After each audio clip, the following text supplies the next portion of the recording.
নাজমুল ভাইয়ের চ্যানেলকে সবাই সমর্থন জানান, ভালো বলেন।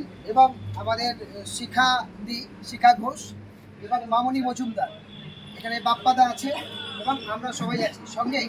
আমরা খুবই একটা অত্যন্ত খুশির জায়গা পেলাম, সেটা হলো এই মুর্শিদাবাদ এসে প্রথমে থাকার এই জায়গাটা আমাদের খুব প্রবলেম ছিল। আজকে হঠাৎ আমরা পেয়ে গেলাম। এভারগ্রিন হোটেলের মালিক দাদা, তিনি খুব সুন্দর রুম এনার এবং আমরা থাকার মতো জায়গাও পেয়েছি। যাদের সঙ্গে কথা হয়েছে তারা আমাদের পূর্ণ সহযোগিতা করেছেন। এবং সব থেকে বড় কথা, আজ আমরা মানুষ, আজ আমরা মিলন প্রীতি ঐক্য।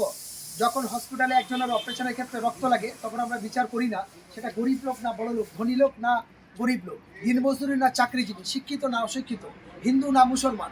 তাহলে সেখানে যখন বিভাজন নেই একজনকে প্রাণ বাঁচানোর জন্য, তাহলে একটা শ্রেণীর মানুষ কেন বলছে হিন্দু আলাদা মুসলিম আলাদা ইত্যাদি ইত্যাদি?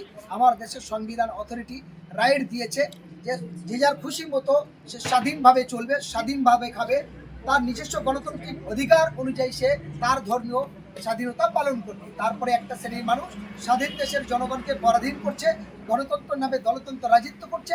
এই অসভ্য রাজনৈতিক কারবারিদের বিরুদ্ধে মানুষের কাছে আবেদন করবো, সবাই ঐক্যবদ্ধভাবে একসঙ্গে প্রতিবাদ করুন এবং সংগঠিতভাবে ভারতবর্ষের সংবিধানকে রক্ষার স্বার্থে সবাই এগিয়ে আসুন। 2026-এ নতুন আসছে বছর, নূতন উদীয়মান সূর্য করতে, নতুন সামাজিক ব্যবস্থাপনায় নতুন দলের শক্তি বাড়াতে আপনারা সবাই সাহায্যে এগিয়ে আসুন। ধন্যবাদ।